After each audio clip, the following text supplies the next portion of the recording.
sebetulnya kalau penataan tenaga non ASN itu hanya sebagian kecil dari substansi yang diatur di dalam Undang-Undang ASN yang baru.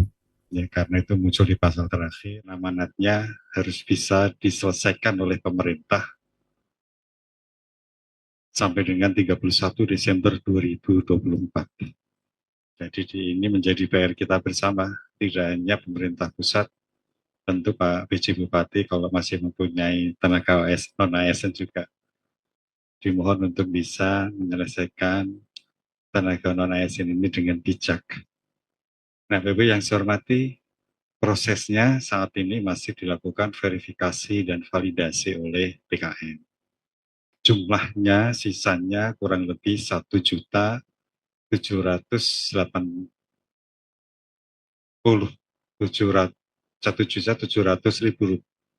tenaga non-ASN yang ada di dalam database kita.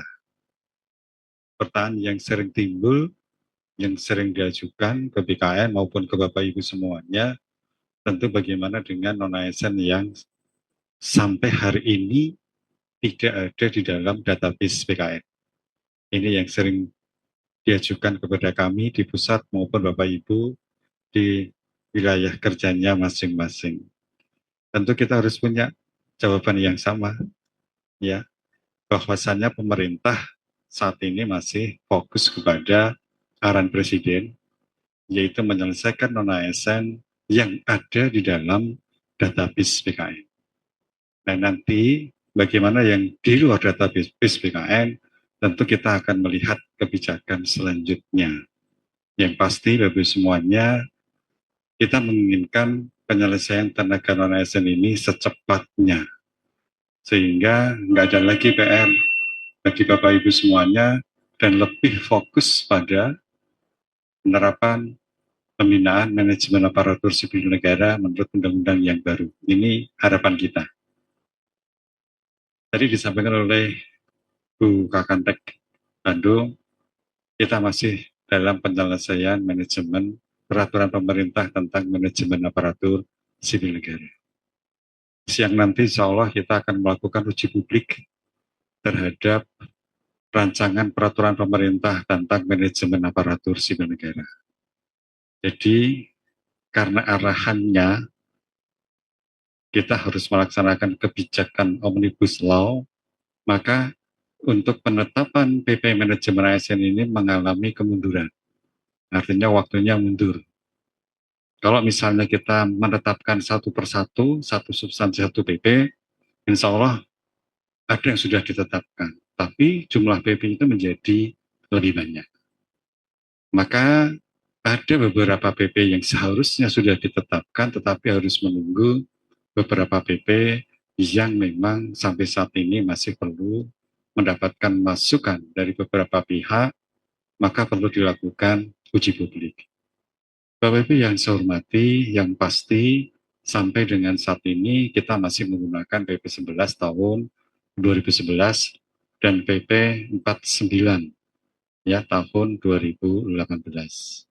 Ini menjadi pedoman bagi kita dalam melakukan pembinaan PNS dan P3K.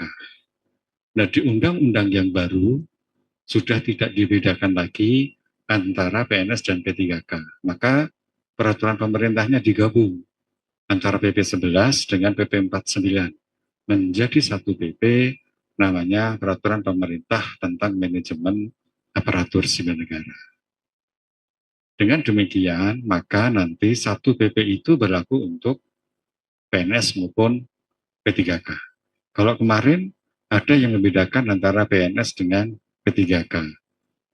Yang sering kita ketahui kalau PNS kalau P3K tidak ada karir. Kalau P3K tidak boleh menerima jaminan pensiun dan sebagainya. Nah, tentu dengan adanya penggabungan ini diharapkan hak antara P3K dengan PNS sama. Nah, Bapak yang saya hormati, tentunya ada beberapa yang membedakan meskipun itu tidak berkaitan dengan hak-hak yang diberikan kepada P3K dan PNS.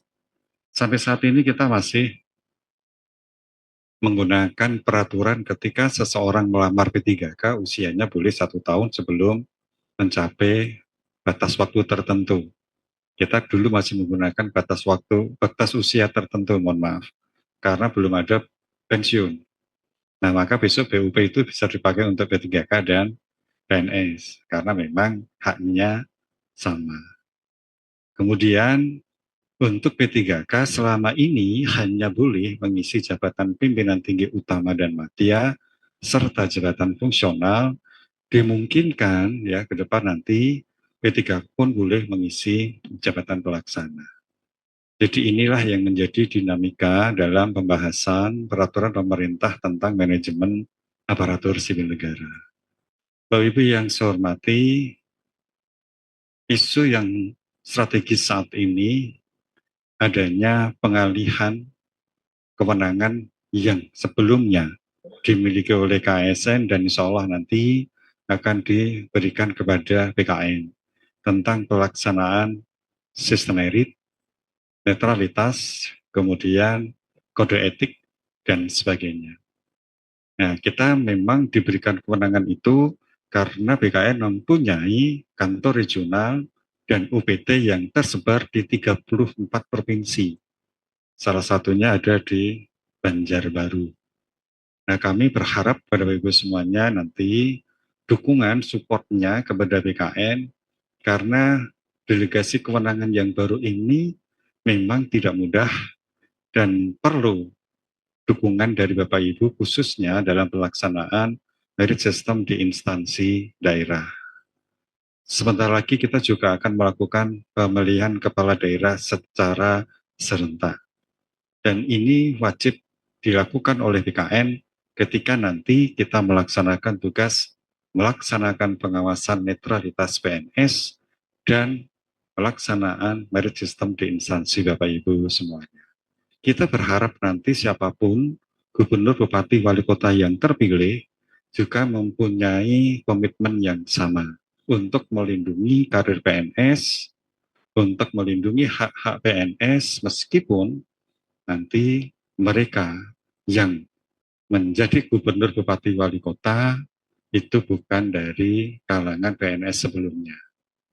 Ada beberapa daerah yang memang PNS-nya itu mengundurkan diri kemudian mencalonkan menjadi kepala daerah.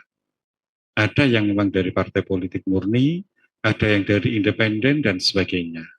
Nah, kita perlu menjaga siapapun yang akan menjadi kepala daerah itu wajib tetap melaksanakan sistem merit dalam pembinaan manajemen aparatur sipil negara. Nah, harapannya tetap kondusif, tidak ada lagi balas jasa, balas dendam, tidak ada lagi mereka yang dirugikan karirnya hanya karena beda pilihan. Ini yang menjadi tanggung jawab kita semua, Ibu semuanya. Minimal Bapak Ibu yang hadir pada hari ini bisa memberikan contoh yang baik bagaimana pentingnya netralitas aparatur sipil negara. Menurut Undang-Undang, fungsi dari ASN itu ada 3. Yang pertama, pelaksana kebijakan publik.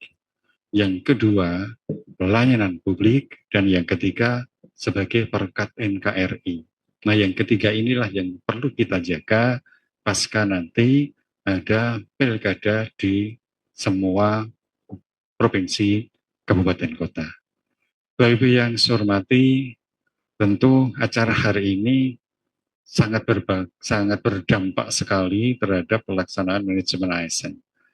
Moga-moga dalam waktu yang tidak terlalu lama, PP ini segera ditetapkan dan kita memasuki era baru dalam pembinaan manajemen aparatur sipil negara pasca ditetapkannya Undang-Undang Nomor 20 Tahun 2023.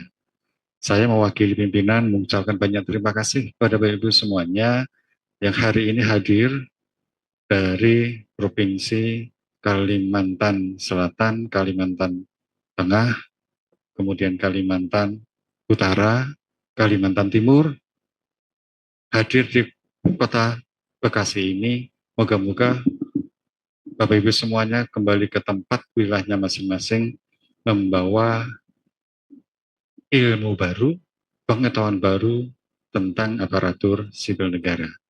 Semoga kita selalu diberikan kesehatan Ibu semuanya dalam melaksanakan tugas.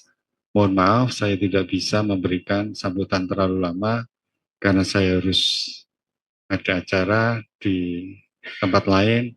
Saya mohon maaf apabila dalam sambutan ini ada hal-hal yang tidak berkenan di hati Bapak Ibu semuanya. Saya doakan Bapak Ibu kembali ke tempat dalam keadaan selamat, dalam keadaan sehat, bisa beraktivitas kembali seperti semula, dan berkumpul dengan keluarga dalam keadaan bahagia.